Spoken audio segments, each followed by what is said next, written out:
Hello, everyone. There's no intro or outro today because the one that I have now gets dinged for copyright infringement. So hello, everyone. Welcome to today's show, a little impromptu live here. I hope you guys will join me. If you're new here, my name is Adrian.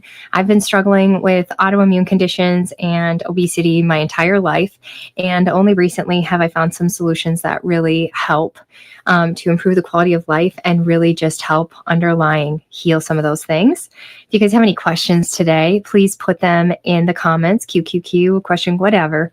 I meant to post on my Instagram that I was doing this and I never hit go. And so it just popped up right now as I was going live. So hopefully people will hop on as maybe they see the story on Instagram. Today, we're going to go into hair loss, food addiction, whatever you guys have questions on, as well as some of the amazing comments I've got this week that I would just love to talk about. So first, to start off, today's episode is brought to you by my telehealth provider, joinmochi.com. If you'd like to save $40, there's a link down below, or you can use code 6XR0BB. And today I want to tell you, I just had my meeting with my provider a couple of days ago, and they have made some huge changes that you guys will actually care about. So change number one is they completely revamped their website, so it's so much easier to use. I don't think people realize that these telehealths had popped up, and as they were growing, they had a lot of growing pains, and one of those is included as website and technical issues, and they've completely revamped that and made it phenomenal. Another thing, a big change with them was I was able to get an appointment the same day. I was like, I need to refill. I haven't refilled in a while because there was a time when the compounding wasn't very stable. And so you were allowed to do some refills quicker than the month. So you could do 2 or 3 weeks ahead. So you could end up with a week extra every single month to just ensure you have plenty in case there's any disruptions in service.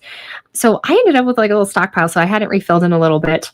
So I went out, I was surprised. It used to be, you might be able to not be able to talk to anybody for 2 weeks. And now it was same day I was able to talk to someone and get everything going. What was very cool is previously you didn't get to pick your pharmacy. It was whatever the state was that you were in is what you got. And I got to pick from a whole bunch of pharmacies. And that was great because I know I've researched pharmacies and I know people will say better things about certain ones and not others. Another thing that I really liked was they now have a methylated B vitamin option. Previously, it was synthetic. And if you know, you know that synthetic doesn't work for everybody. And for some people, synthetic could even be an issue. I never had any issues with the synthetic personally. I just took it and it was fine. It didn't seem to change anything. But I feel better. I'm going to give the methylated B12 a try. And I'm really excited about that because one thing I've struggled with has nothing to do really with the GLP-1 is just energy in general. So I'm excited about that option. Next thing that was really cool about Mochi was they expanded their offerings. They offer everything from skin to nausea to oral weight loss ideas to vitamins to NAD+. And it is the best price I've ever seen. It's dependent upon your state and it's dependent upon which pharmacy you choose. However, I got 2,000 milligrams for $189 in my state with the pharmacy I chose. So again, the price will change depending on where you are and what offerings are for you.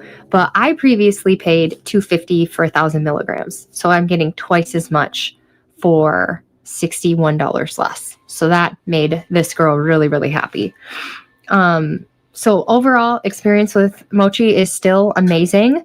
If you guys haven't watched the news before I even go into today's topic, it was announced that the administration has been working with the two big name brand companies, Eli Lilly and Novo Nordisk, to negotiate a better insurance price as well as a better cash price. Because as we know, $1,400 and $1,600 is not affordable, especially when there are genetic components here and it can affect multiple people in the family. So even if you could afford a mortgage payment to get your GLP-1 every month, there's often multiple people need it. And they negotiate, the details are very mucky. And I'll be interested to see when it's actually implemented. I believe it's supposed to be implemented in 2026. But my understanding is that Medicare and Medicaid will pay $249 or $245 for the medication for each patient. And then for Medicare, the copay will be $50. And that there will be obesity coverage where previously there was only diabetes coverage. This is my understanding. Thank you, Tracy. I did get my hair done. One of the topics today is hair loss. Then the cash price, my understanding is it was $149 for Wegovy or Ozempic, and then $349 for Tirzepatide, Zepbound, Mounjaro, the name brand. And then the price is supposed to come down over the next 2 years down to $250. And the oral options, my understanding was they're going to be $150 as well. But I don't know. Again, people got really confused with what they were even saying. So it'll be interesting to see when they actually roll it out. What this says to me is then compounding is going to have to go down because this is what we're paying on compounding. So if compounding wants to continue to exist, they're going to have to figure out a way to be more competitive than that. So hopefully overall, this just expands coverage for people who need it. And that is really what's important. So that's very, very exciting. Yes, I got my hair done. Thank you. One of our topics today is hair loss, and I'm really looking forward to talking about that. Let's see here. So that's Mochi. That's what's going on. Okay. So first topic, let's just go into the hair loss thing first. I was going to go into food addiction first because it's really heavy on my heart, but let's go into hair loss. So there is some research to indicate that even on microdoses in a person who's fully nourishing themselves, that something can happen to people where they can end up having some hair loss. And Dr. Tina Moore went into this into a podcast. From what I'm seeing, it's very rare for the peptide alone, even in microdoses, to cause hair loss. Often, if people are having hair loss, it's because of the other corresponding things that go along with it, which would be if you ski slope your weight loss, that triggers to your body, hey, let's preserve everything we can because all of our extra fat is going. So that's one. Malnourishment is a big one, I think. People who are in a calorie deficit for an extended period of time thinking that's the best thing for them, and they're loving seeing what's happening on the scale, and it encourages that consistent, never-ending, extreme calorie deficit. And then number 3 would be not eating enough protein. And so I'll tell you, my first month, I did pretty extreme things because that's what I was used to having to do to combat my obesity. So month 1, I did the PSMF challenge with Maria Emmerich's team. And it's like 1,100 calories a day, very low fat. And some days were lower than the 1,100. I just love feeling my hair. And then I coupled that with walking 15 to 20,000 steps, at least 3, if not 5 days a week, and lifting an hour and a half, 3 days a week. So I was on it month 1. I was like, I am going to succeed.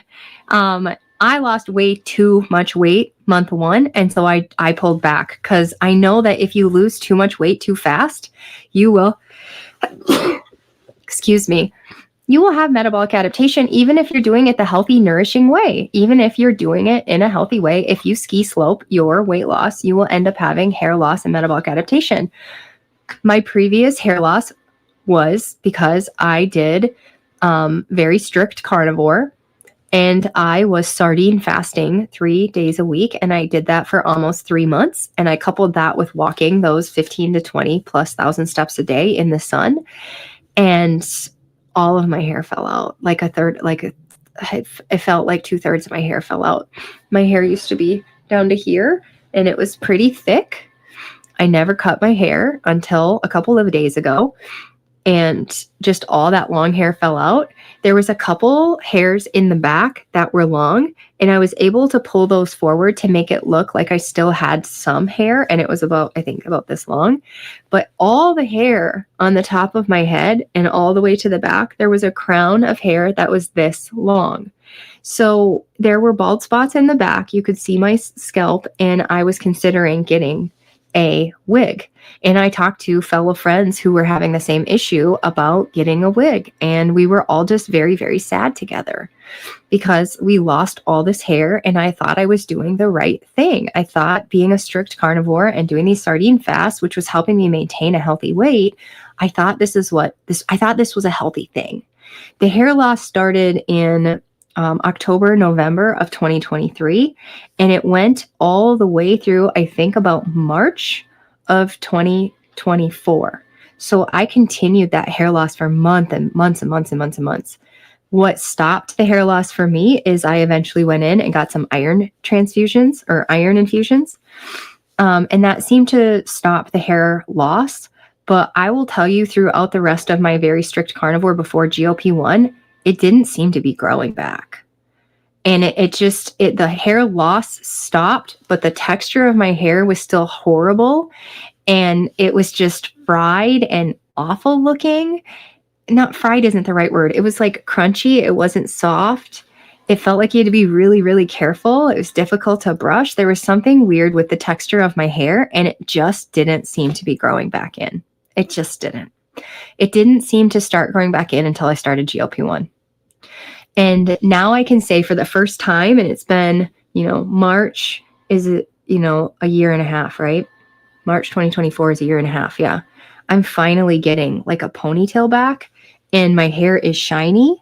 I don't know if you can see like just how shiny and soft, like the texture, it feels really healthy. I just kind of want to sit and do this all day because it just feels so healthy. So even with me doing pretty extreme things that 1 month on a GLP-1, that was September of 2024, I personally did not lose hair on a GLP-1. My hair has gotten healthier. My hair has started to grow again. My hair feels like it's thick again. And I just wonder if people take it slow and steady with GLP-1 and ensure that they're nourishing themselves, ensure that they're taking breaks from a calorie deficit, and ensure you're getting enough protein in, that it doesn't have to be a life sentence. I mean, I'm a person who has had significant hair loss after every baby.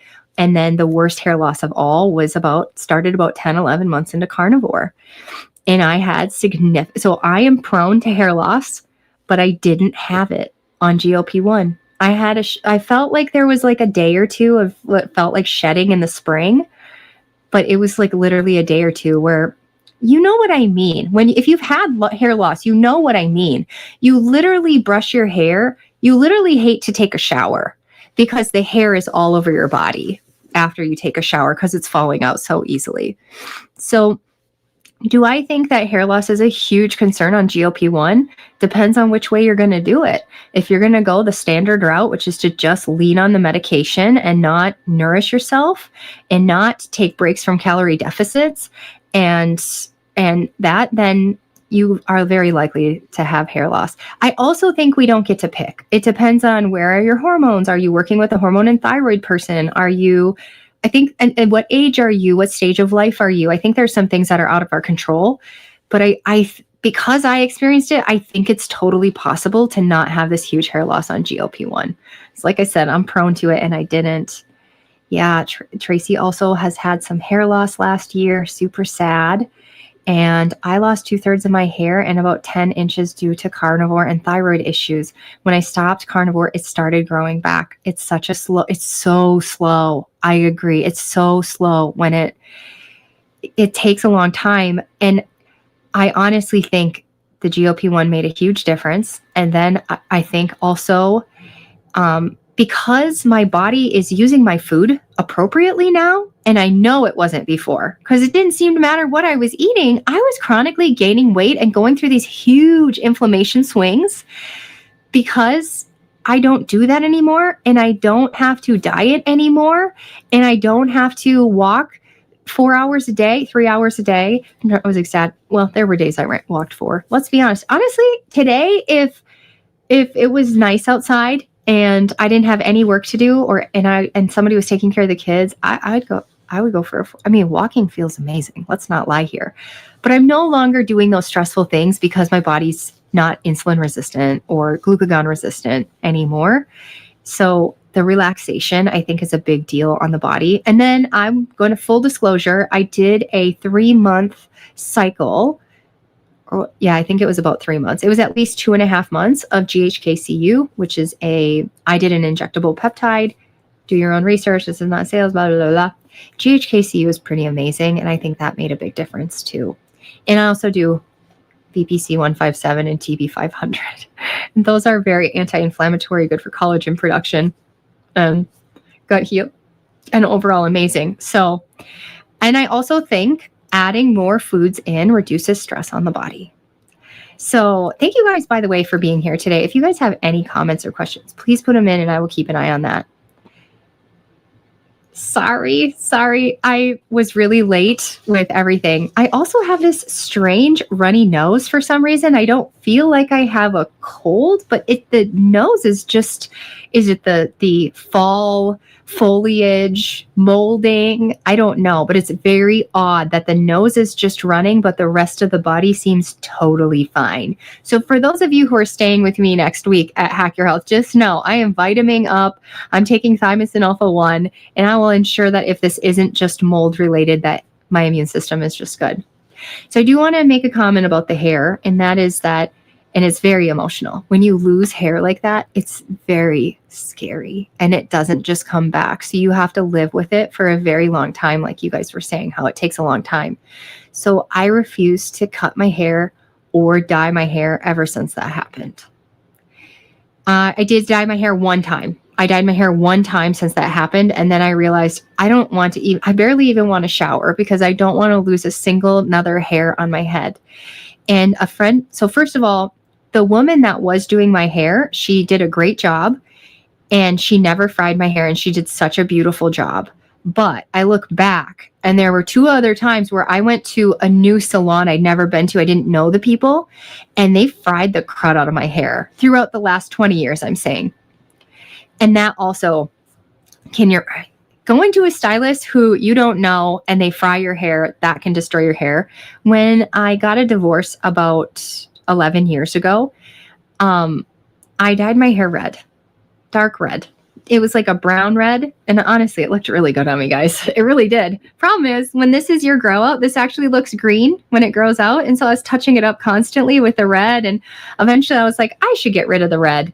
So dyeing my hair red, that was also a bad move.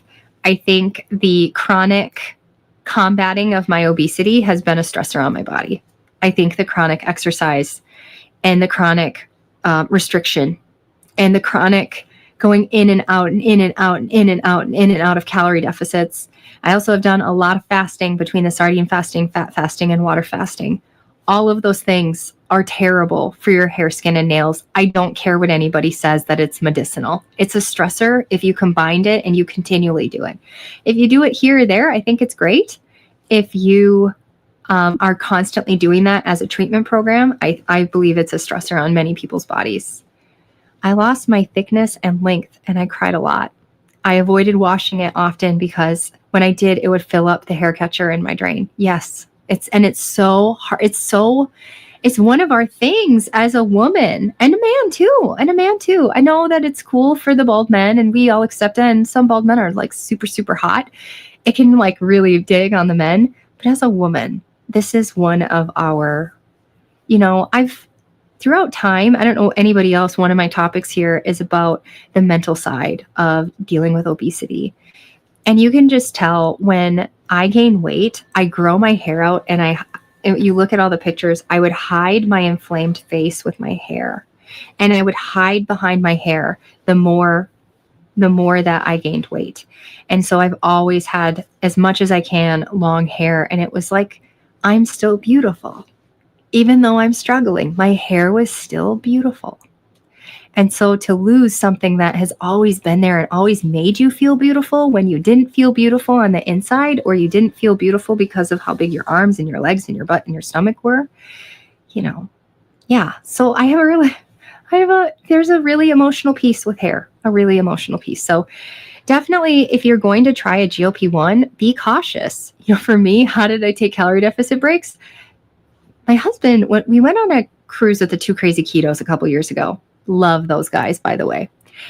And he went into the casino, and I don't know what he did, but he hit the algorithm just right.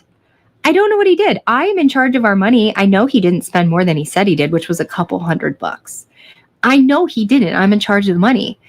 So he just went up, down, up, down, up, down. So we're like, oh, it must be a points thing. So we went and did the same thing with me, up, down, up, down, up, down.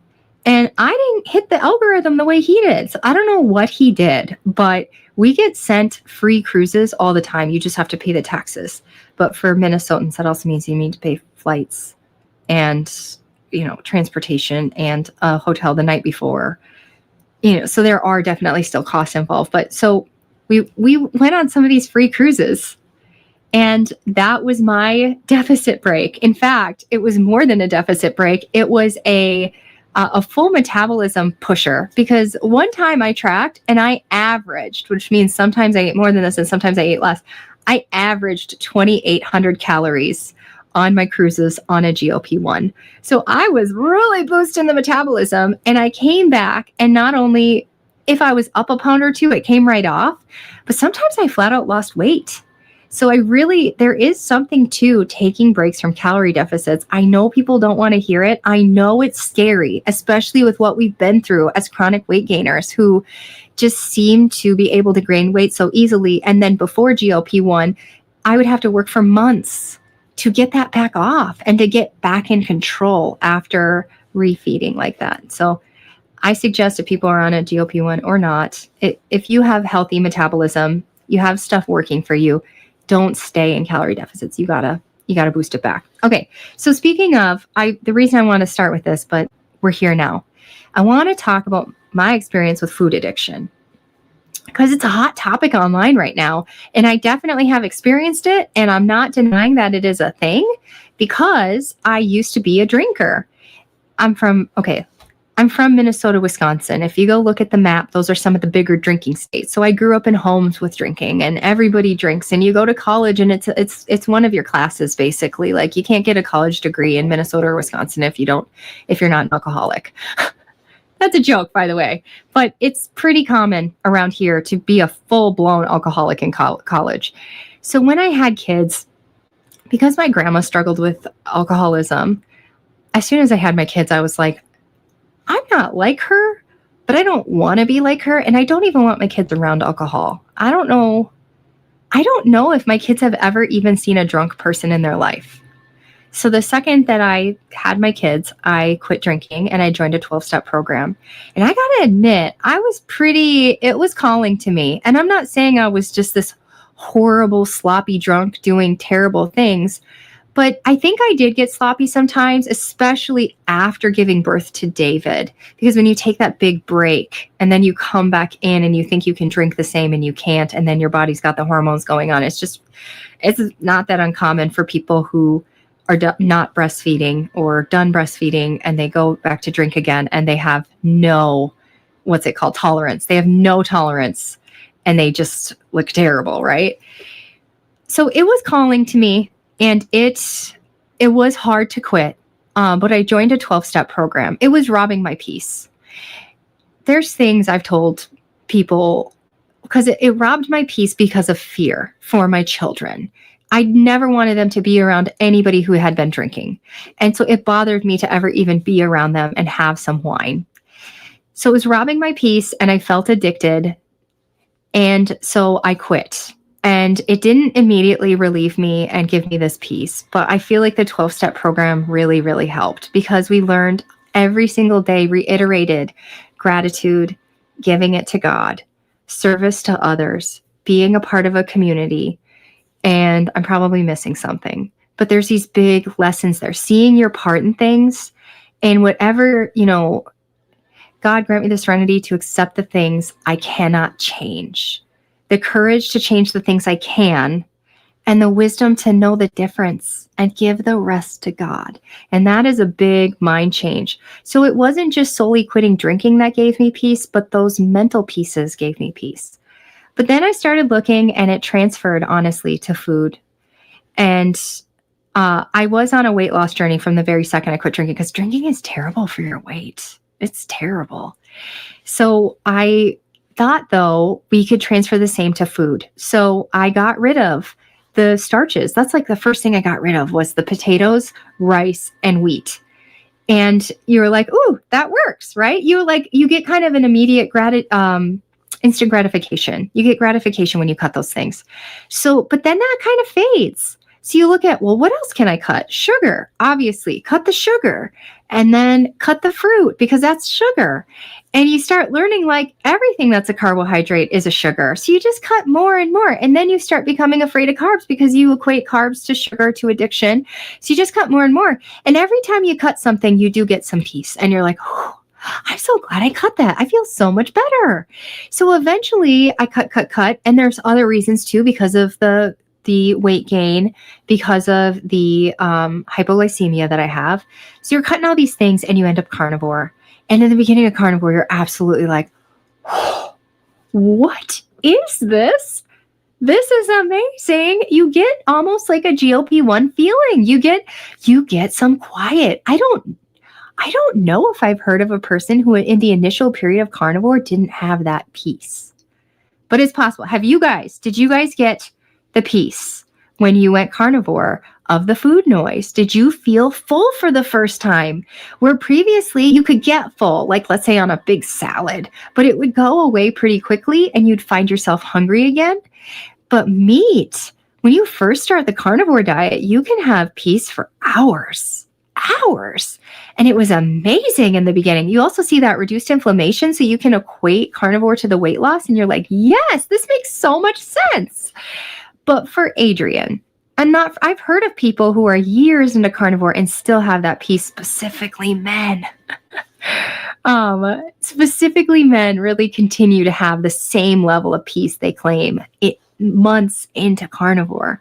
But for Adrian, I don't remember when I started struggling, but I'm going to guess it was the time that I started joining groups. Because before that, it was like, we're not going to join groups because it costs money and I can DIY this. And I still have community because I'm like watching all these podcasts online and joining Facebook groups. But when I joined like an actual community, it was, this isn't quite working for me anymore the way I hoped. So I would like to learn how to tweak it and make it work the way it did in the beginning and continue to have success and be successful, just like so many stories we see online. And the great part about that is all the friends I made.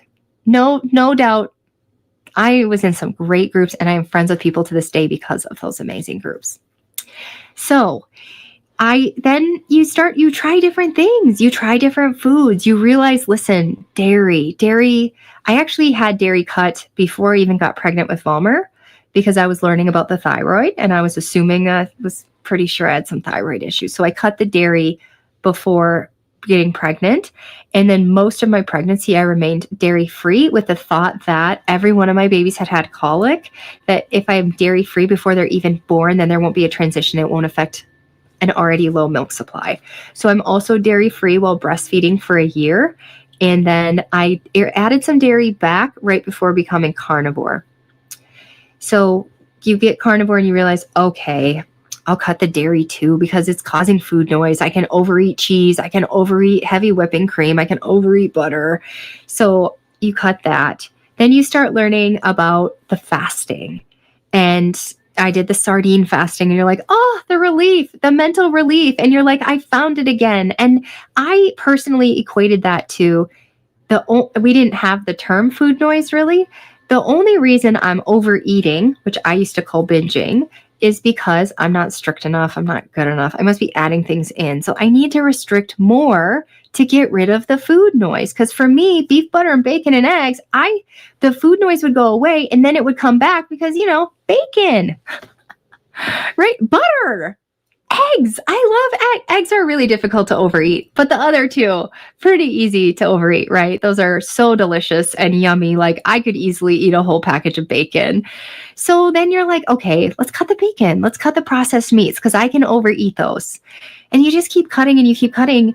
So here's the problem. So I ended up on lion diet because ultimately this is going to heal me. This is going to cure my food addiction. This is going to cure my food noise. I took it all the way, you guys.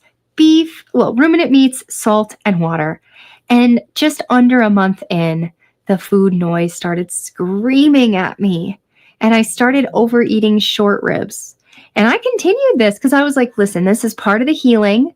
I need to endure. I need to keep going because just because things get tough, sometimes that's just when the healing begins, right? So I ended up doing Lion almost 2 months. And I feel like I'm starving. I'm ravenous. I'm driving by. I have no peace. My inflammation's through the roof. My energy is dead. My sleep is dead. My brain feels dead. And it took just under 2 months where I finally was like, I surrender. I can't carnivore any harder. This isn't the ticket. I surrender. But I didn't say I can't carnivore harder. I said, I just don't know what the right ticket is. So I just ruminate and sit back and just wonder, what could the next thing be that is my alteration of carnivore that could be helpful in healing me and giving me food freedom and stopping this inflammation and stopping this fatigue and stopping this brain fog. The only thing for me, guys, as far as restricting food that stops food addiction is fasting, is just flat out fasting, water fasting. That's the only thing that makes the food noise going away permanently. And that's when you got to realize, well, we can't live on fasting. We can't. So for me, there was no restricting that was making the problem go away. It may have temporarily made it go away, but it always came back and transferred. I know other people who this has happened to, and you can find documentation of this online. But I know that they are talking about this as well. I'm just going to name some names because they're openly talking about this. So Jen Winkler, Coach Jen, Indigo Neely, Anya, Dr. Lisa recently came out. She hasn't fully talked about the addiction piece yet. I'm really intrigued for her to do a podcast on adding foods back and how that's affected her addiction or her food noise or her ED. And we're not talking erectile dysfunction. Let's see here. Who else? Megan Hempel. And the biggest one that I want people who think they can restrict their way out is Jen Delighted to Meet You. And I still talk to her, and I know that she's found a place of peace for her. There's many different routes, which we can talk about. I don't really know specifically what the perfect mix for her is, but I know that I believe she's having a lot more peace these days in food and addiction and overeating. So, but she's a great one because you watch as she does do all these experiments with her whole heart, and she documented it so well. And I think that she found in the end that we can't restrict our way out of food addiction. There is an actual thing going on that causes this. Let me check your messages. I've been blessed that my hair has never been visibly thinned. I also have never joined the fasting game. I've eaten intuitively most of my 100-pound weight loss journey. Way to go. Hey, Michelle. All right. I'm glad you're here, Michelle. Okay. So what could be some of the things that people could do to hopefully heal this or find treatment is maybe a better word. For me, low and slow GLP-1 has been all the difference. It's a digestive hormone. It is not a drug. They have made it extended. They've slowed down our body's metabolism of it by some. They've the junctions between the amino acids they strengthened, and then the other companies they have combined some cholesterol to it, and adding the cholesterol to it causes our body to slow the metabolism of the peptide itself, extending its life out. As you know, I think that a lot of us can actually produce a lot of GLP-1 in our digestive system, but it's not getting out. It's not consistently getting to our brain and to our pancreas and to our bones and to everywhere that it's supposed to for the inflammation, for the energy, for the signaling to the brain of satiation and hunger. So when we pin it, I like pin better than inject because truly we are not giving ourselves like muscle shots here. We're not giving ourselves vaccines here. We are pinning it just under our skin. When people pin this and it gets right to the bloodstream so it can actually get to the organs it needs to, it's such a quality of life change. But a lot of people in our space, they're choosing another route, which is the bioenergetic route with Jay Feldman and Mike Fave. And there's quite a few others actually I'm learning about that are into that space as well. So they're looking at things like your gut health. Can we heal your gut? Do you have SIFO, SIBO? Do you have some nutrient deficiencies, mineral deficiencies? Do you have, I forget what the other things are at this moment, but I look back and I was very, very, very, very, very, very, very, very, very, very, very addicted to carbs where I had no peace around them. And I look back and I realize that since The Biggest Loser, which was 19 years ago, I have restricted those carbs. And so I actually am starting to believe that we need them for many reasons. I'll go into that for a second, but I've restricted carbs for so long, and you can't even pin it to carnivore. It was prior to carnivore, and I've felt addicted to food for a very long time. I've been restricting my food for a very, very long time. So I think my body really needed it. And then we have the thyroid and the hormone piece. So people will say, and you guys know, you've all heard it, we do not need carbs. And I totally believed that because I've been low carb for so long and I didn't die. So it must be true. And it affects your blood sugar. It affects your weight, except that studies show actually that people that are on a calorie deficit, whether they ate whole food carbs or not, they had the same weight loss. But it seemed to make sense to me because I can overeat them. I can just hoover them in and they don't seem to fill you up the same way that meat does. So it just totally made sense to me that we didn't need them. But here's some other things we don't need. We don't need exercise. We don't need calcium. We don't need a lot of things, but we are more optimal if we have them. And our body, as we're learning, as we're watching this crazy sugar diet thing, our body has different processes that it can do depending on the fuel that we put in, also depending on how well your body is at signaling, which many of us are not having great signaling in our body. But we saw with the sugar diet people that they could literally lose weight eating candy bars if they were metabolically healthy. So our body has different processes to equate for what we do to it. So if we don't eat calcium, our body will take the calcium from our bones. But that doesn't mean we don't want to consume calcium, because that's not optimal. Now we have sarcopenia. Or I don't know if sarcopenia is exactly the right thing, but we have unhealthy bones. We have weak bones if we don't consume enough calcium and if we don't absorb enough calcium. If we don't exercise, we are now weak. We're literally weak. And as I look back, we talked about primal diet. I agree. There were periods, if you lived away from the equator, which I think people probably wanted to live close to the equator. I can't imagine people submitting themselves to where I live for fun. Like, I don't think there was a ton of people living here until we started building houses and stuff, because it's awful. It's so awful. Same with North Dakota. So awful. People lived more places where they could be comfortable more and where they had more growing seasons. But even where I live, we have a very good growing season. We have apple trees like crazy. We have lots of wild rice. We have lots of raspberries that are abundantly wild. We have blackberries that are wild. We have strawberries that are wild where I live. So we would have eaten those things. So the idea that we would have went year round with not eating carbs, I'm not buying it. I'm not buying it. Did we at the end of the winter run out of our carbs because we didn't dry enough, or it got wet, or it went bad? Probably. So that must be why we feel so good on stints of carnivore. There's no doubt stints of carnivore feel good, and I think they're medicinal. I don't know about you guys. What do you guys think? Do you guys think or agree that stints of carnivore are absolutely medicinal and it feels natural? It feels like our bodies were made to endure it and thrive and survive. I personally think that. I was just talking to why did I not bring my notes over here? I'm going to go back to that.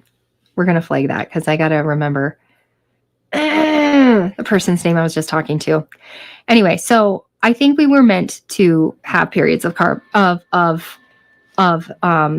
carnivore. I also think obviously we would have had potentially periods of fasting, but I don't know if the fasting would have ever happened in the summer or the fall, because we would have had access to foliage or plants or roots or berries or honey or eggs, or I don't know. We would have had access to something. So I think the fasting would have happened in the winter during that period of carnivore when we ran out of our dried stuff. We ran out of our seeds and our nuts if we would have stored those.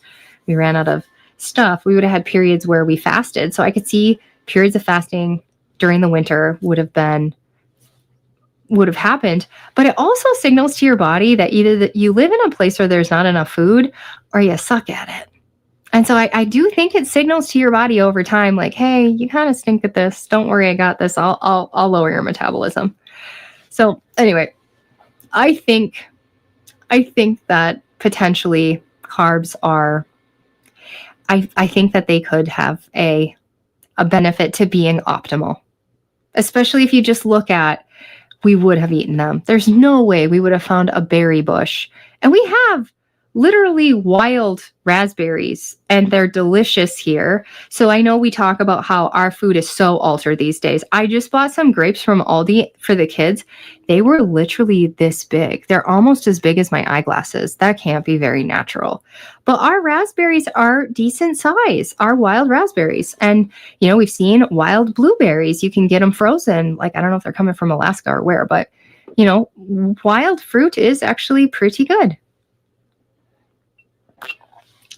Anyway, I think when I see people out there who are still thinking they can carnivore their way out of food addiction, the part that makes me sad is that I think that they're taking on that they just didn't do it good enough. And if they did it good enough, they would finally have that freedom. But I've talked to many of them when they had long periods of strict carnivore, and I remember it not being enough. And I remember discussing sardine fasting, and I remember discussing other types of modalities we could try that could bring that food noise back down. So I think people should keep trying, and if they find peace in it, great. But if they're really struggling with it and just self-blaming that this tool isn't working because I'm not working it hard enough, to me, that's just a sign it's just not working. Another sign that I look back retrospectively is that if something is working, you shouldn't have to do challenge upon challenge upon challenge upon challenge. This is me looking back on my journey and what I personally did and am totally guilty of. You guys can see, I went out and I said, carnivore works. I had a whole podcast on this channel about how much carnivore worked. But is it working if you have to do challenge upon challenge upon challenge? If you're not doing that and you're just intuitively eating and it's working for you, it's working for you. Don't get me wrong. If you are not the person like me who is doing challenge after challenge after challenge in an attempt to maintain your somewhat results, which I never got to my goal. I was in the 160s and 170s most of my carnivore, so I never broke past being overweight.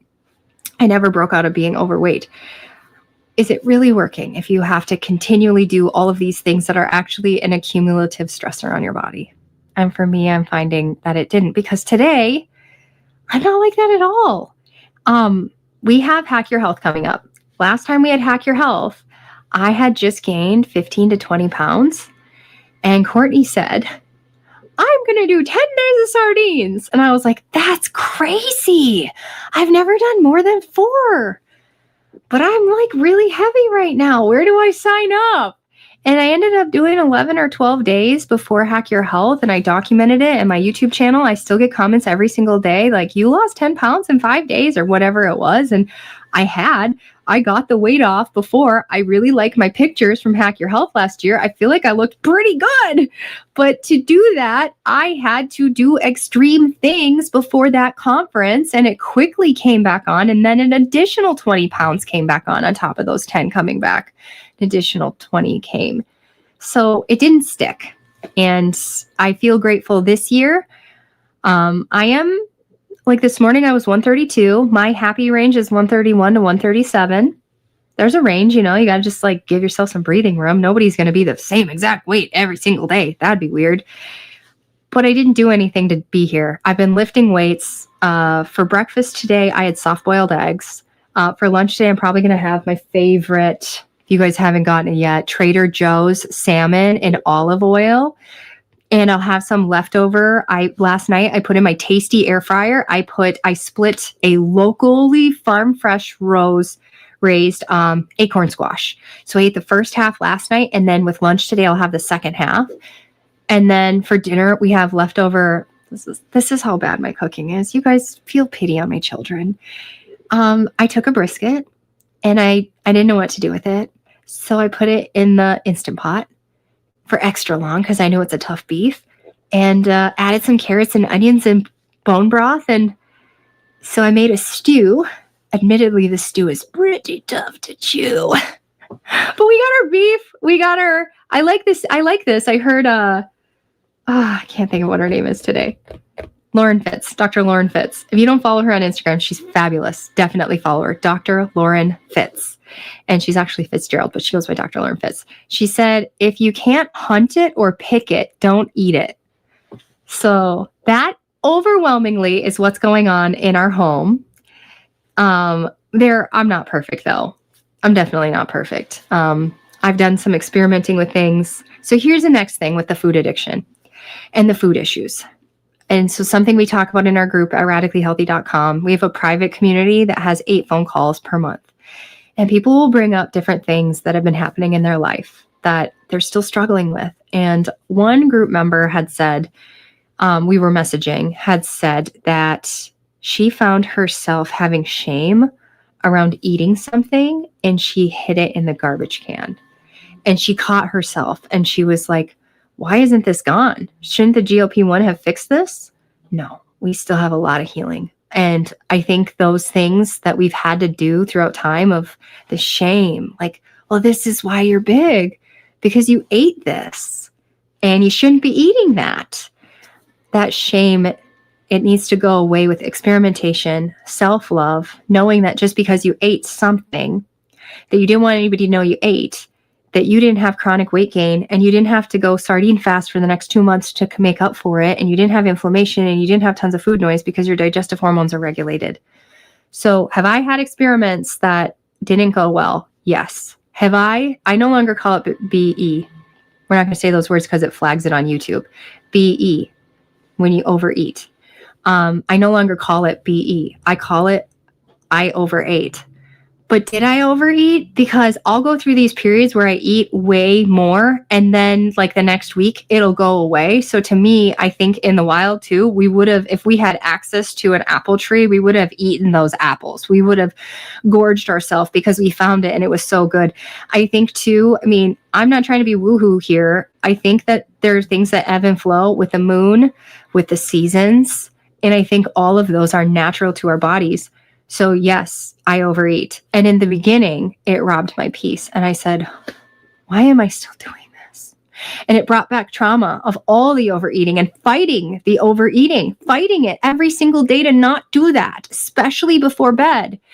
And now I just see it as metabolism building. Now I just see it as nourishing myself. And clearly my body needed more food for some reason at this point. But I can only do that now, and I couldn't do that before because my body's properly using the food. And because my signaling is so much better, it's not going to last forever. This isn't going to turn into a 2-month problem, you know? So GLP-1 is very helpful, but we still have all these other things. And then it just really highlights what you've been through your whole life of hiding things and that shame and getting shamed so often. Like you eat anything off plan is so interesting. I can tell you the first thing I ate that was off plan on a GLP-1, it was a piece of apple pie because we have been so ingrained that we have to be perfect every single day, or that's why you're fat, that we can remember everything we ate. And then we go, yeah, well, I'm not really perfect. So that's why this isn't working because I'm not perfect. And you just know inside, you know that you ate that one thing. I no longer am like that. I don't track what I eat anymore, and I'm really grateful for that. I tracked for years. I tracked through my entire weight loss on GLP-1 because it was important to have that data to get to my goal. But I don't know, other than spot checking to ensure I'm getting my protein, my calories in, other than spot checking every couple of months, I'm not going to track because it brings back that trauma of blaming the food, blaming your consumption, blaming yourself. And there's so much healing that can happen there. Okay, let me see what you guys said. I thought I'd add some fermented veggies last week, and I was doubled over in pain. I'm sticking to meat because I feel best that way. Whatever works for you. Yes. Okay. I did not add back ferments. And this is what's concerning me about this is why, and I don't know if I've super announced this, but I am exploring going to school for nurse practitioner. because I want to understand physiology at a deeper level, and I want to understand biology, and I want to understand the different diseases that are happening at a deeper level. And I know that all the doctors and the nurse practitioners go through this. Be careful of the misinformation that's there. Be careful of the paid for information. But I would really like an in-depth understanding of things. But we have people who are like me, who are influencers, who are sharing their experience, and sometimes the information doesn't match your body. So I'm not adding ferments back because ferments don't make me feel very good. And now I can eat ferments now, but before I healed my gut, I could not, because actually ferments can seep through your gut lining into your bloodstream, causing an immune response, which makes you get like a flu and inflammation. So ferments are not right for everyone. Truly, they are not right for everyone. I did different experiments, and I started with some fruit, but it was very small. Everything I started with was very small for the fear of the hypoglycemia that I deal with. And I just added one thing back, and then I would wait a week, and then I would try another thing. And it really wasn't scientific. It was fear-based because we've been through so many things. And I know adding ferments back works for some people, and great. If that works for you, great, you keep doing you. But for a lot of people, we have gut inflammation, we have guts that need to be healed, and adding ferments back in certain situations doesn't heal the gut and causes people to feel sick. Dr. Tina Moore, I don't like everything she posts these days. I still love her. She has a great podcast on histamine. And in that podcast, she goes into why prebiotics, probiotics, and ferments don't work for everyone who needs to heal their gut and who needs to heal their food. I highly suggest looking into that because it's pretty good. And I was like, preach, because how many of us have been told to add these digestive things and they make us feel sick, and we're told, oh, that's just the die-off, and you just never get better. You can go through that awfulness for a long time and you never feel better. You just feel sick. So she goes into that, and that there are more gentle approaches. I really love that if I were adding foods back, which I am, and I'm doing this, I would join Jay Feldman's group, Jay Feldman Wellness, because you can one-on-one say, here's my symptom. What do you think? And what he does with his group is you sign up for 2 meetings a month, and only 4 to 5 people are allowed in that meeting. I mean, his group has 1,000 people in it. It's not that there aren't tons of people, but he only allows a handful of people in your group meetings, because then you can get your questions answered. So I asked, what about, underneath my watch and underneath my watch and underneath my ring, I was getting really shiny. And then in my creases, in my armpit or in my elbow, in my knee, all my creases were getting shiny and itchy. And I said, what's up with this?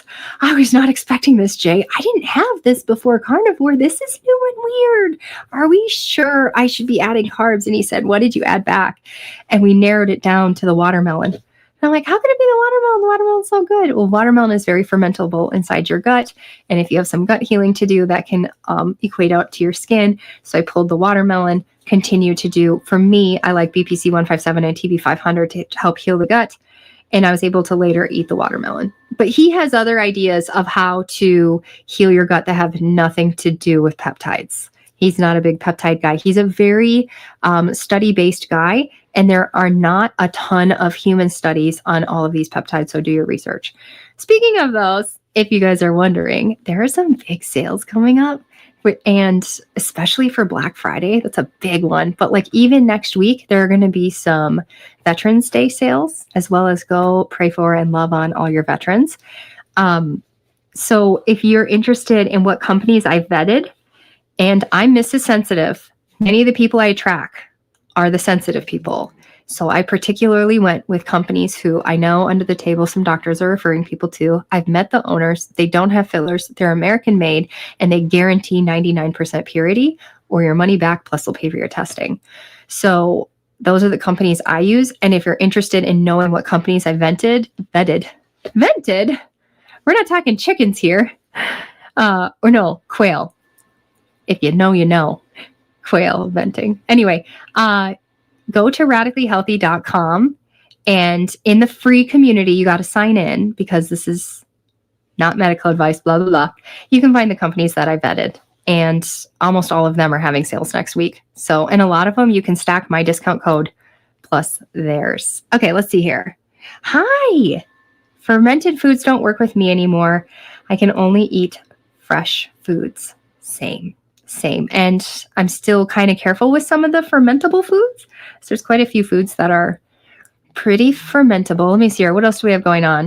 I'm going to tell you guys, like, if you guys are into this, because I kind of am, Keto Chow has their new flavors out. We've got the peppermint and the gingerbread.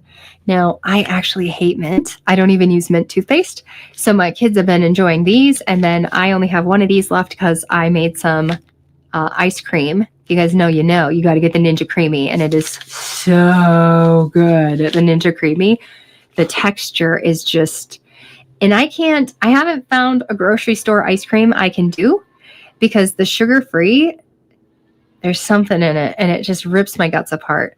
Speaking of, I'm so grateful to be in this new place that I'm in, because previously I would allow myself maybe a keto treat here or there. We just had a dinner auction last weekend and my parents bid on, somebody made a keto dessert platter because we had a dessert auction and my parents wanted the keto one. They took one bite, their stomach hurt, and they said, "Here, you want this?" And I said, "Yeah, we'll give it a try." Every single bite. So many of those keto recipes include gut-wrenching ingredients. The sweeteners, the almond flours. I'm so grateful to not be doing that anymore. Okay, what else do we have here?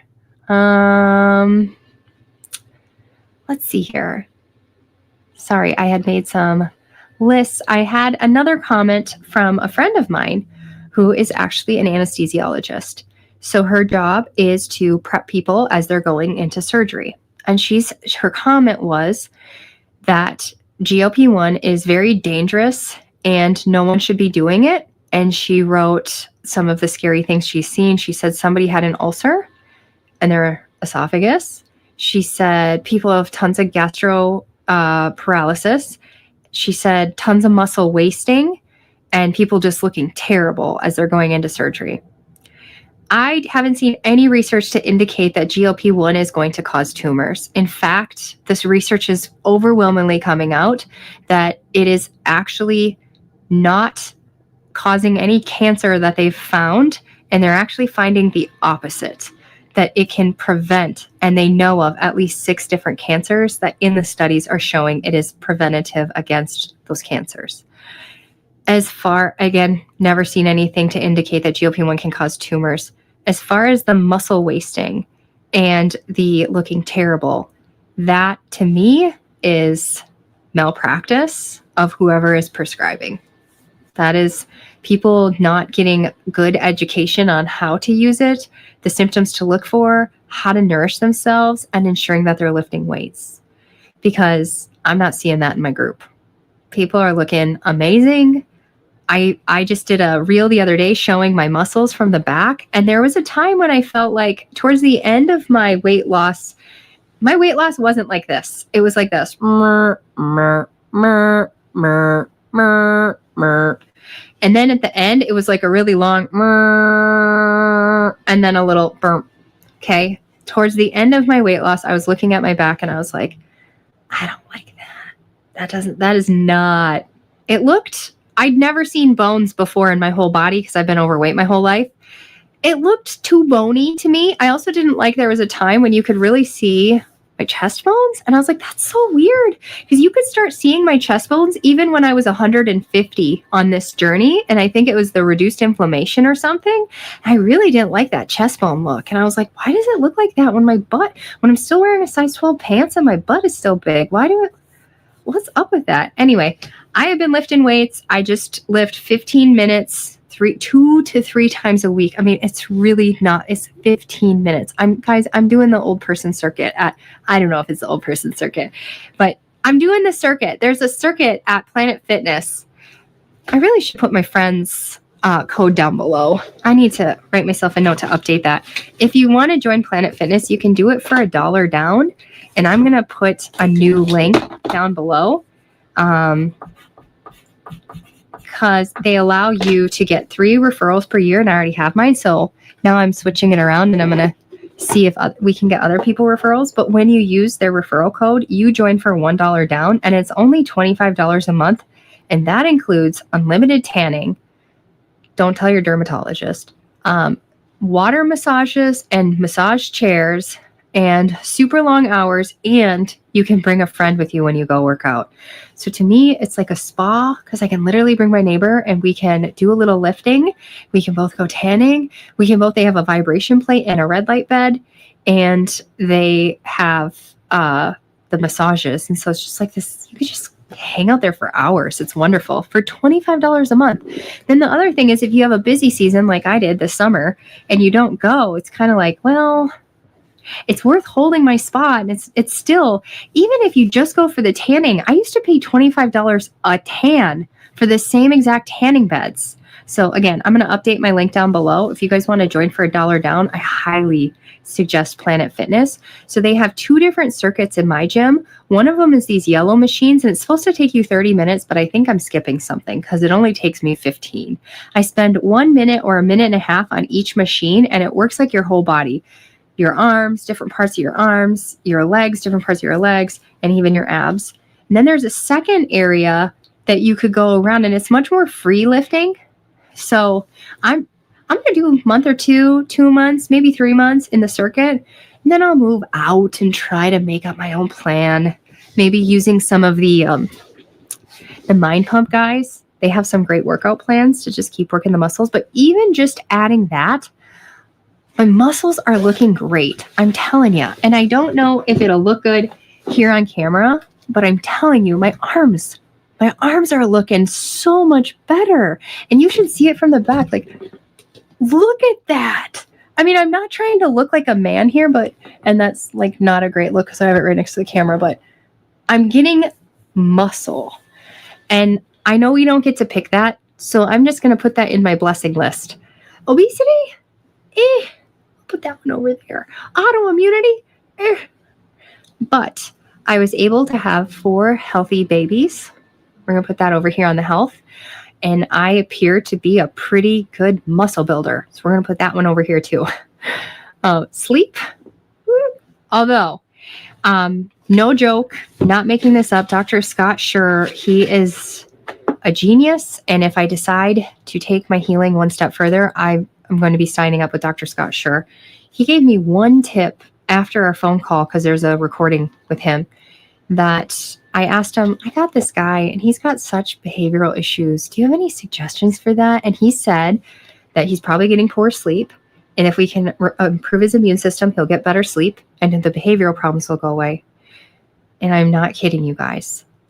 The behavioral problems have gotten 90% better. Sorry. Does anybody else know what it's like to get a note every single day that your child did these terrible things all day? And I got that every day last year. And so now to find a place where he's kind and he cares and he's loving, he's just a different kid. So what he told me to add is Tromune. I give Porter 1/16 before bed. So you can, no, 1/8. These are striped, so you can easily cut them into 4. I personally am I started out with a half, and now I'm taking a full troche each night. And what it is the cordyceps mushroom, but it's medical grade. So it's highly tested, where I think you can get cordyceps mushroom other places, but be careful because everything can come with heavy metals contamination and not be pure, but everything they do is fully pure. So when Porter added this, he stopped. I don't know if I should always reiterate this. He has his diuretic hormones are off. And that has equated into no bladder control while he's sleeping. And we can see it on the science. We can see it in the labs why it's happening. He has this inflammation. It's affecting his diuretic hormones, which is affecting his sleep. He doesn't do that anymore. And his behavior has improved. He's just a calmer, nicer kid. And then for me, I added this and my sleep score went from a 39 every night to 60s, 70s, and 80s, depending on where I'm in my cycle, because we're still working on regulating this girl's hormones. But in the 2 years that I've been tracking my sleep, I had 2 60s. in 2 years. And now I am consistently 66, 75, 80, 66, 75, 80, 70, 70. It's remarkable. It's completely changed my sleep quality. And this is not a sleep aid. It is an immune system aid. So we're not taking something that's going to sedate us. We're taking something that's going to calm our body down, calm our nervous system down. So I'm loving it. I also use their Troche because it's like drinking a glass of wine, except you don't have to drink wine and you're not sedated. What do you do to help sleep? I feel like my kids are waking up a lot at night. I would suggest giving something like this a try. There's a link down below to save, or you can message me afterwards and we'll talk about it. I'm going to Planet Fitness through your link. Yay! So you can go tanning. Yay! Yeah, like I said, I was paying $25 a tan. And now it's $25 a month. And then everybody gets a referral link. So feel free to send me yours and I'll happily share it. I'm kind of like trying to get some, one person 3, and then I'll move to the next person to get them 3. And we'll just keep sharing everybody's, and everybody can have. Speaking of, some people ask me, I'm going to get really emotional. Some people ask me, how do I deal with all the meanness and all of the hate? Because I do get my share of hate. That means you're really striking a chord. I see it as a badge of honor. And there's 2 things here. Number 1, overwhelmingly, I get messages of people saying that their life has changed. And so people can be mean to me all they want. Every time I see that, all I see is, you just don't know. You just don't know what I know. You just haven't experienced. And people will say when you go on GLP-1, it's like putting on a set of glasses. You see your struggles so differently, and you realize that there's these signaling things going on in our body. Our body is so intelligent and amazing. But because of our environment, because of our food system, because of our pharmaceuticals, because of our water supply, because of all that stuff, some of the signaling isn't properly happening in our body, and it causes our body to struggle. And when you realize that it's not you, it's not your lack of effort, it's not your laziness, it's not a willpower problem. When you put those glasses on, you see everything so differently, and so they just can't get me down. But the second thing is the love that I get. Kelly Bento owns a company called Solewell. And I hope I got her last name right. I'm pretty sure it's Kelly Bento. And yesterday I received a package from her in the mail. And she sent us a very big red light, because she has been following. I met her last year. She's the one that sells these amazing glasses. So if you go down below, it's Solewell, SOLEIL, well.com. And she's got all the glasses. And these are crystal clear. So I wear the yellows a lot during the day, the oranges in the evening, and then the red if it's like 9, 10 o'clock at night, So she sent me a red light, and she said hers are the only ones that are actually being tested. So people will make claims because the company they're buying it from, everybody's getting them from China, and they're shipping them over, and they're trusting that they have they've sourced it really from a good, reputable Chinese company. But Kelly actually bought a tester and found even the very reputable companies will send panels that aren't what they say they are. And so she'll send those back. She's one of the only people testing them. So the other companies, they may be sourcing it from a reputable place, but they're not testing to ensure that it's an actual quality red light and that the power and the frequency is what they say it is. And so then people will try it and it's just ineffective. They're not feeling any medicine of it. They're not feeling the power of it. And hers are tested to be what she says it is. And we turned it on this morning for Porter. And I wish I could share the picture with you. I'm going to put it online. I'll put it on my Instagram in a little bit here. He just soaked it right up. And I told him that because it's a red light, we don't use the word autism anymore. We say God gave you superpowers.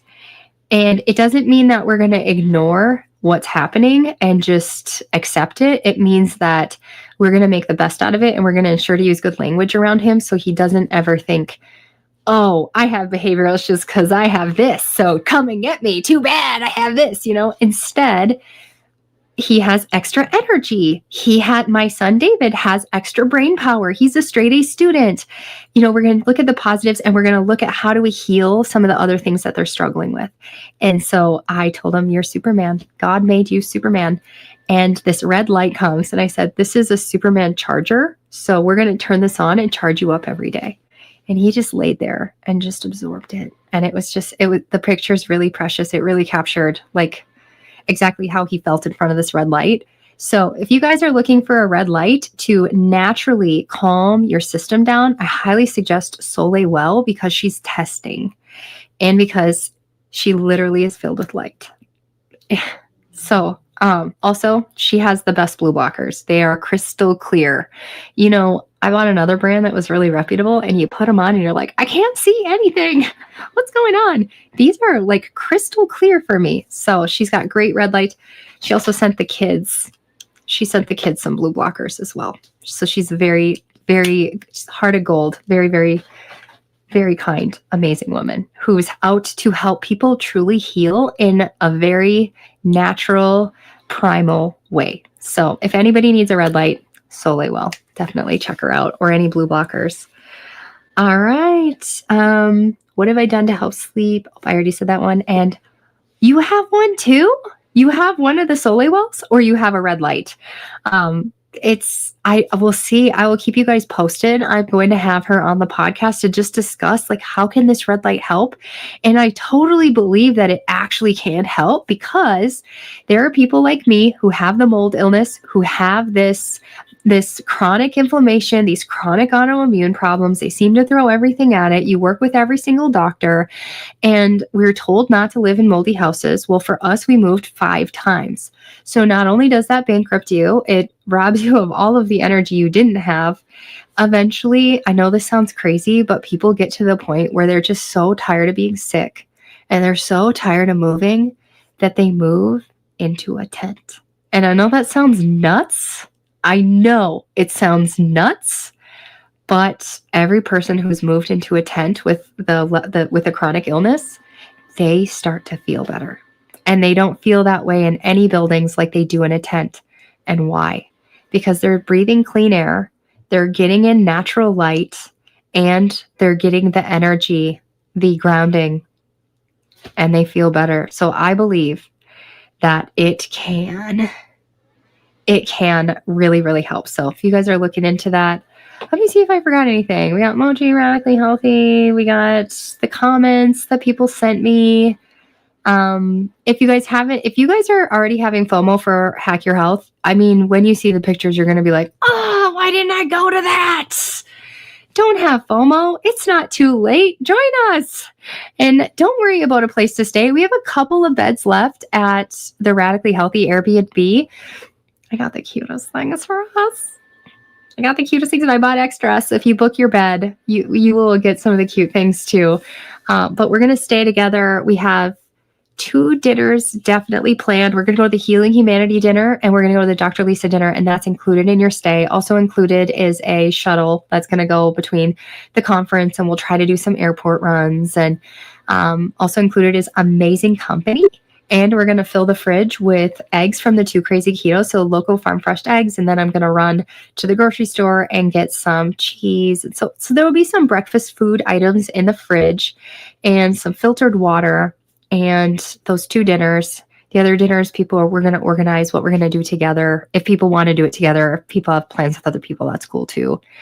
And we're going to have a really good time. And if you need a conference ticket, contact me. I know a couple people who have some extra tickets they'd love to sell at a discount. So yeah, we would love to see you. Don't miss out. All right. I think with that, we're going to sign off. Yes, 6 days. Woohoo! I can't wait. Hopefully we can all get there without a hitch. I'm praying. I think that we will. I think it's going to be okay. Yeah. We're going to get there. I got a couple dresses. I got a pile right here of stuff that's all ready to be packed, supplies and stuff. So, all right. Well, I hope you guys have an amazing weekend. I hope you have energy, quiet, tranquilness, peace, healing, love. I hope you have it all. And we'll see you guys next time. Hey, and by the way, If you like this, please like, subscribe, and share. Thank you. Bye.